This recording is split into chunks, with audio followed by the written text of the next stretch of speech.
Hello dear students, as you all know we are doing chapter number 10 wave optics. Until now we have done 3 parts of the lecture series. Today we are going to do the 4th part, but let me remind some things which we have studied in the last lecture. We have studied interference of light.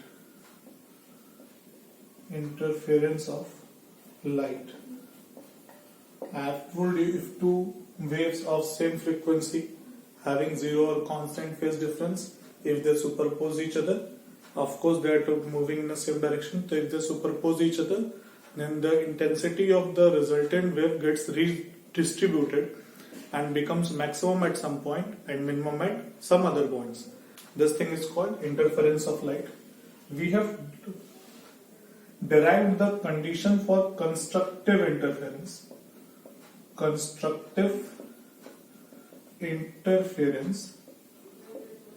We have calculated the value of phase difference and it was 2n pi, and we have calculated the path difference also. This path difference is n lambda, where n has to be start from 0, 1, 2, 3, so on. This constructive interference is also called maxima.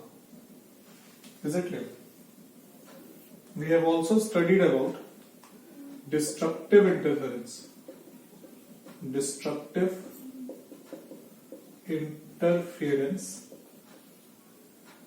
And for this the phase difference has to be 2n minus 1 pi,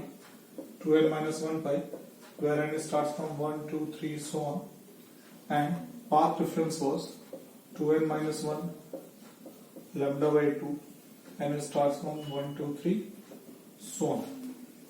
So what this phase difference and path difference in reality means, and how we calculate the position of maxima and minima, today's lecture is all about that only. So today's lecture is about to calculate the position and what is the exact meaning of this phase difference and the path difference. Today we will calculate the position of maxima and minima. So let us start.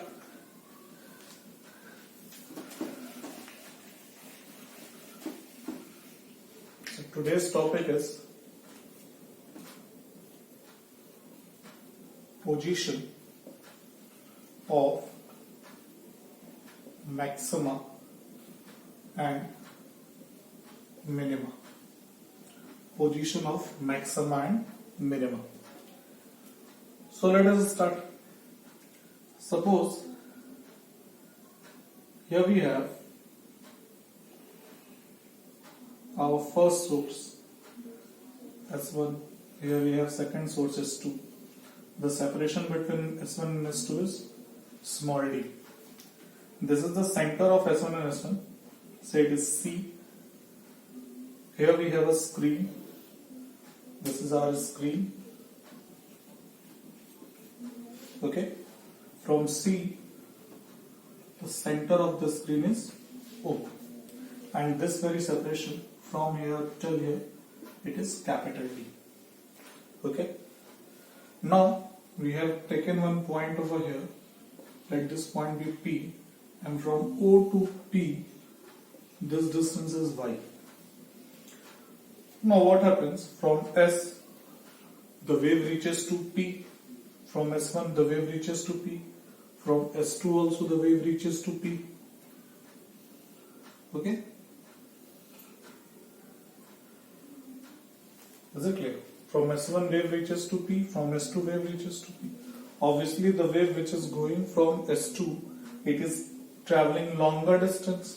By how much longer? So we'll draw a perpendicular over here. This perpendicular is called, at foot of the perpendicular is suppose A. So this second wave, which is from S2, it travels S2A distance extra, S2A path extra. So this extra path is called path difference. This very extra path is called path difference. So basically path difference is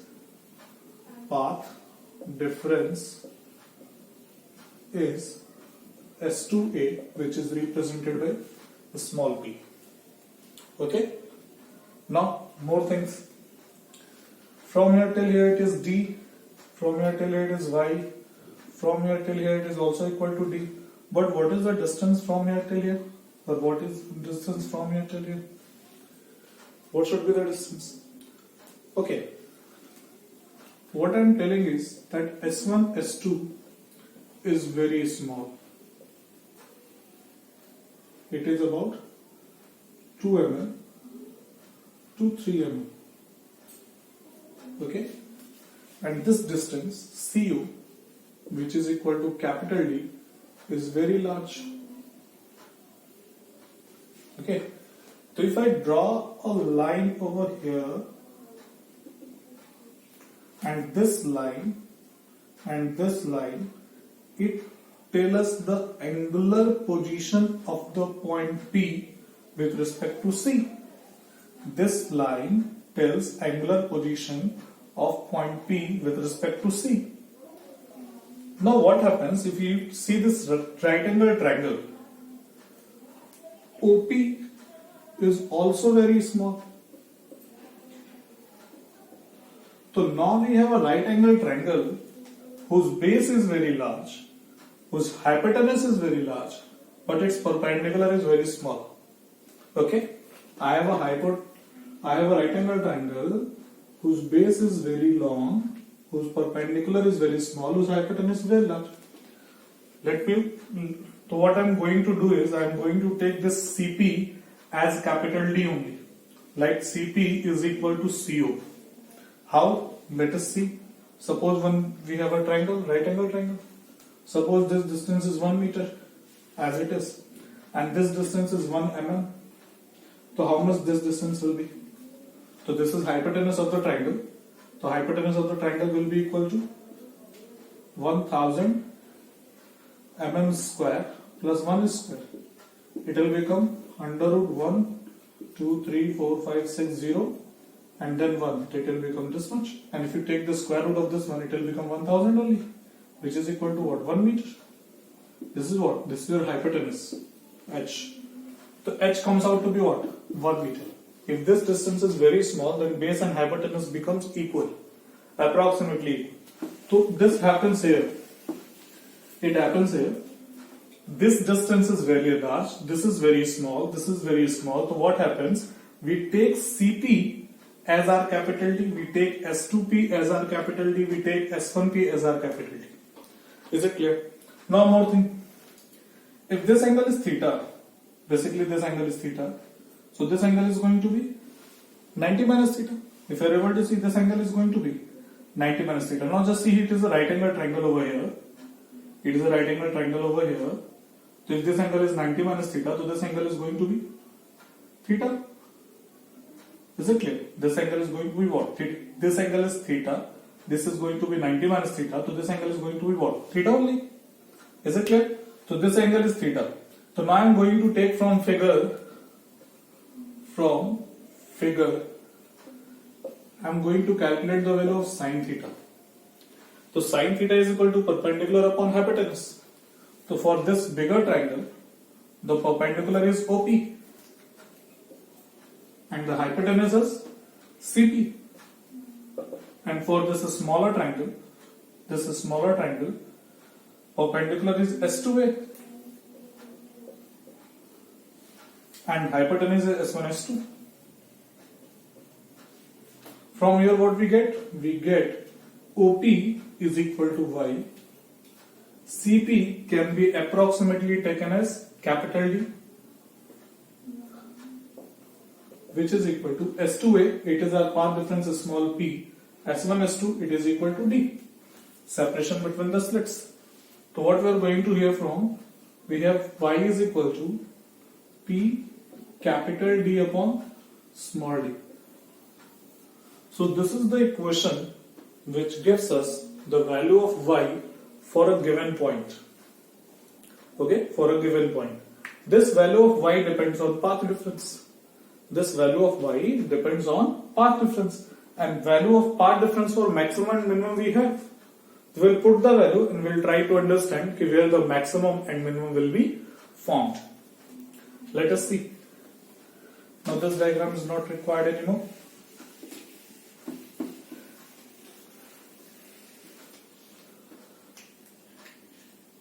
Y.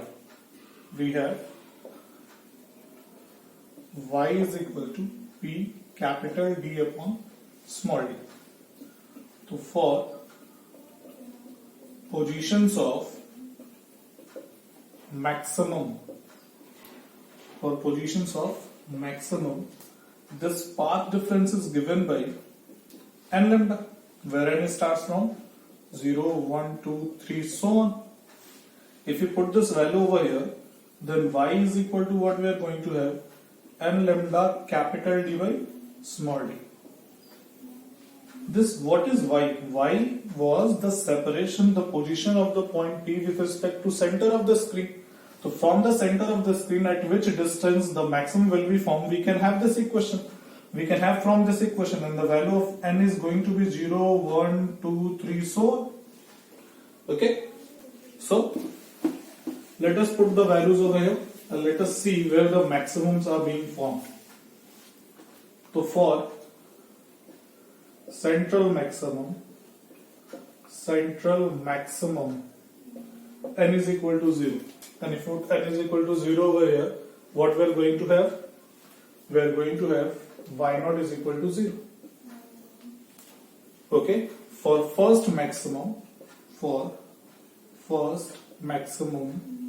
before I proceed, let me tell you why I am calling it central maximum, because it is formed at the center.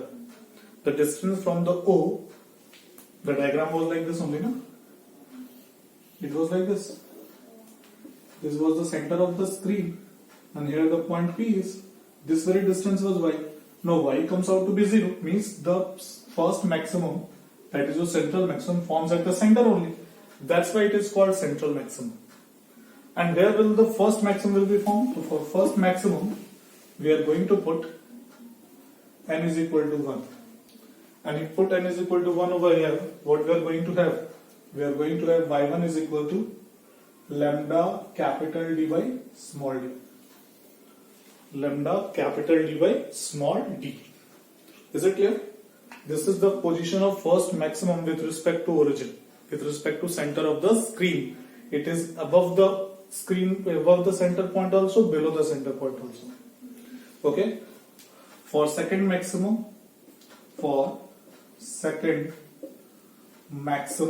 n is equal to 2. So y2 will be equal to, if we put n is equal to 2 over here, we are going to have 2 lambda d by d. So this is the position of second maximum. Similarly, for the third maximum, n is equal to 3, we are going to have y3 is equal to 3 lambda d by d. And if we keep on doing this, then for nth maximum, now just try to find out the pattern. For 1 it was lambda d by d, for 2 it was 2 lambda d by d, for 3 it was 3 lambda d by d, then for nth it will be yn is equal to n lambda capital D by small d.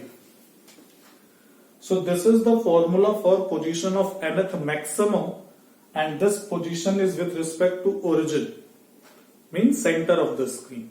Is it clear? Sometimes angular positions are being asked. So for angular position, simply you have to remove this capital D. Angular position of, for angular position, what you have to do? You have to write theta n,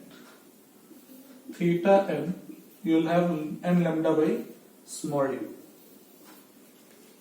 Is it clear? For angular position, theta n is equal to n lambda by small d. Why I am doing so?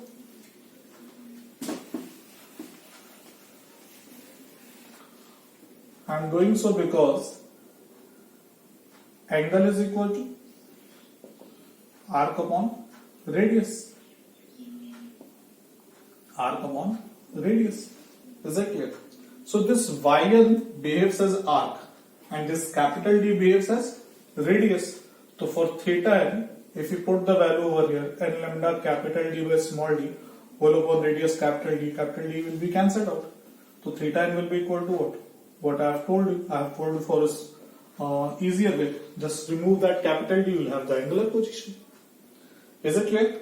So for angular position, just remove this capital D, you will have angular position. If you multiplied it with D, we are going to have linear position. Okay? So this is all for the position of maximum. Now let us move to have position of minimum. Okay, next topic is position of minimum. What we had y is equal to, it was small p capital D by small d. Y is the distance of the point from the center of the screen. For minima,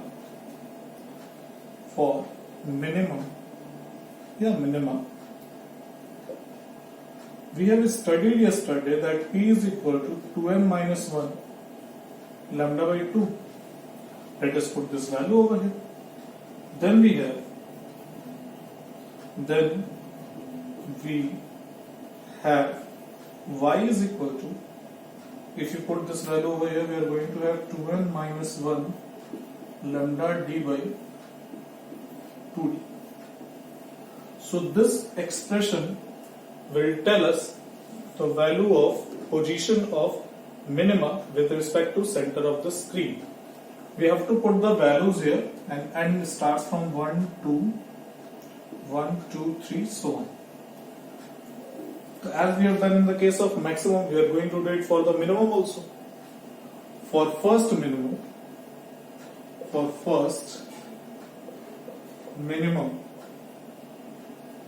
we have n is equal to 1. And if you put n is equal to 1 over here, it will become 2 minus 1, it will become 1. We will have lambda d by 2d. It implies that y1 dash is equal to 2n minus 1. If you put solve, so we are going to have lambda d by 2d. So this is the value of position of first minimum from the center of the screen. For second minimum, what we need to do? We need to put n is equal to 2, which implies that y2 dash is equal to, just see over here, if you put 2 over here, 2 2s are 4 minus 1, it will become 3 by 2 lambda d by d. So it will become 3 lambda d by 2d. For third minimum, n is equal to 3, implies that y3 dash is equal to, now if you put 3, 2 3s are 6, minus 1 5, 5 lambda d by d, 5 lambda d by 2d. Now just try to find out the pattern. For the first it was 1 lambda d by 2d. For the second it was 3 lambda d by 2d. For third it is 5 lambda d by 2d. For fourth it will be 7 lambda d by 2d. The numerator will increase by odd numbers only, 1, 3, 5, 7, 9, so on. So in the same manner, if we keep on doing this, then for nth minimum, what we need to put over here? We need to put n only. It is already n. It will become yn dash is equal to 2n minus 1 lambda d by 2d. So this tells us the position of minimum with respect to center of the origin. Now moreover, if you want to have angular position,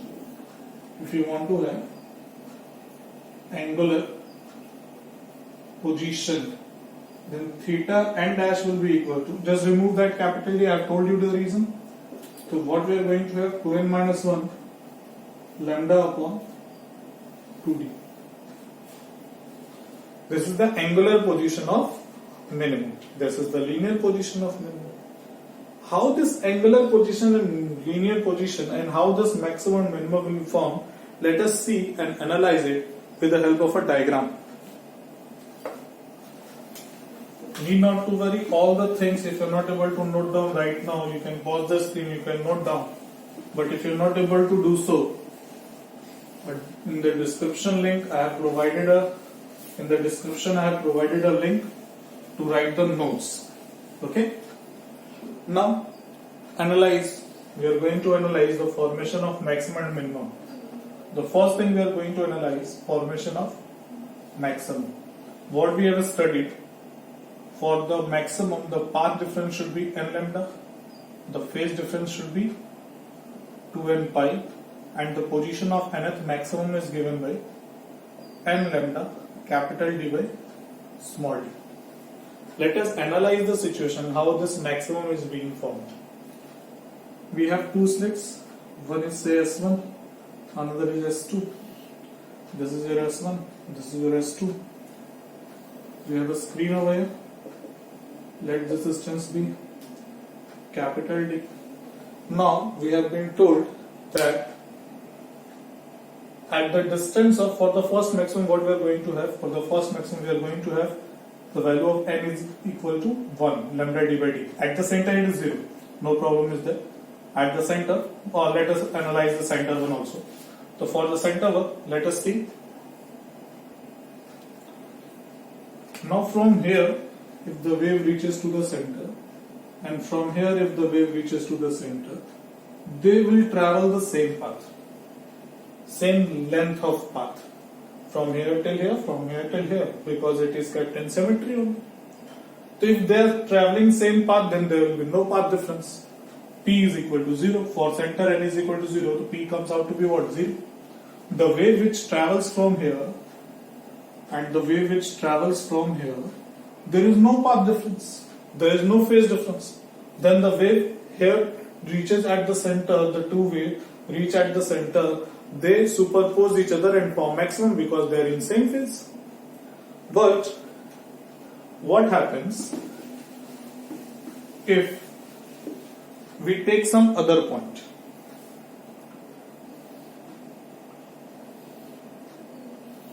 So this is your slit, this is your screen. Let this point be O, let this point be C. Let me make it straight. Yes, okay. Now suppose we have taken this point, this very point. This point is P. From here we have a wave, from here we have a wave, and now we are just hypothetically we are imagining that here the second maximum is formed. So for second maximum n has to be 2. P comes out to be 2 lambda P2, phi 2 comes out to be 4 pi, and x2 comes out to be 2 lambda d by d. Now we are going to see all these three quantities in the diagram. Just see, from the first P, from the second the wave travels and reaches at P. Now if you are able to see, first of all, now just see, for a wave, if you basic knowledge, this angle is 0, this is your pi by 2, this is your pi, this is your 3 pi by 2, and this is your 2 pi. So one complete wave, how much it covers? 2 in phase. One complete wave covers how much? 2 pi. Now just try to understand. If you draw a perpendicular from here till here, this perpendicular, then how much this wave has travelled before this wave starts? So this wave travels, just see, this is your one wave from here till here, means 2 pi, again 2 pi. Okay, this 2 pi, it becomes what? 4 pi. So this is the phase difference of 4 pi. Let us understand the path difference. For one complete wave, the path is lambda. For one crust, one trough, the path is lambda. For one crust, one trough, the path is lambda. For one crust, one trough, path is lambda. It will become what? 2 lambda. 2 lambda, the path difference. And how this maximum is being formed over there, just see, if this wave is traveling in crust this is also traveling in crust. This wave travels in trough, this also travels in trough. This much distance it travels extra. But when this wave starts from here, it goes this way.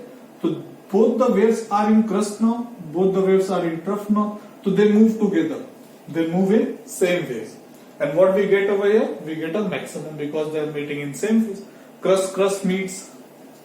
I have already told you, if one wave is this, another wave is this, to both the waves are moving in same phase. One crust is meeting, trough is meeting. The resultant wave is like this. I hope you are able to understand. Crust are meeting, trough are meeting. Both the waves are moving in same phase. They will form what? Maximum over there.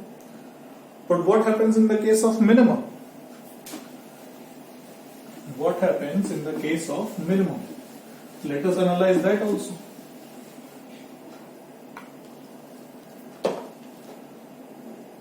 For minimum, phase difference needs to be 2n minus 1 pi. Part difference needs to be 2n minus 1 lambda by 2. And the y1, ynth 2n minus 1 lambda upon 2d. Let us go for the first minimum. So for the first minimum, the phase difference comes out to be, we'll put n is equal to 1, 2 minus 1 pi. For path difference we are going to have 3 lambda by 2, and the position is going to be lambda by 2d. This capital D should also be there, so lambda d by 2d. Now just analyze, we are going to analyze this thing with the help of a diagram. Just see, this is your diagram. This is the screen. Suppose we are taking point P here. Now what happens? A wave reaches P from here, a wave reaches P from here. If you draw a perpendicular, wave perpendicular falls on this point. Now what happens? Wave travels from here, reaches to the point P like this, and wave travels from here, it reaches to the point P like this. Now what happens? Just see, the path difference comes out to be this much, and this very distance is what? Lambda by 2. This path difference comes out to be what? Lambda by 2. What is the phase? Complete one wave causes 2 pi. Half wave, it is cause pi only. Phase difference is pi. Is it clear? Now just see, this wave has traveled this much. Now this wave starts, it is traveling in trough. This wave is traveling in crust. This wave is moving in trough. This wave is traveling in crust. So they are moving in opposite phase. And if two waves are moving in opposite phase, then what happens? They simply cancels each other and we get no light here. We get no displacements over there. So same happens over here. They cancels each other intensity and we get zero intensity at the point P. Okay. So this is how this maximum and minimum forms. In the next lecture, we are going to talk about intensity ratio, and fringe width. Fringe width is very important topic, and one theoretical topic is there. I'll provide the notes and I'll discuss in the video lecture. This is all for today. Thank you.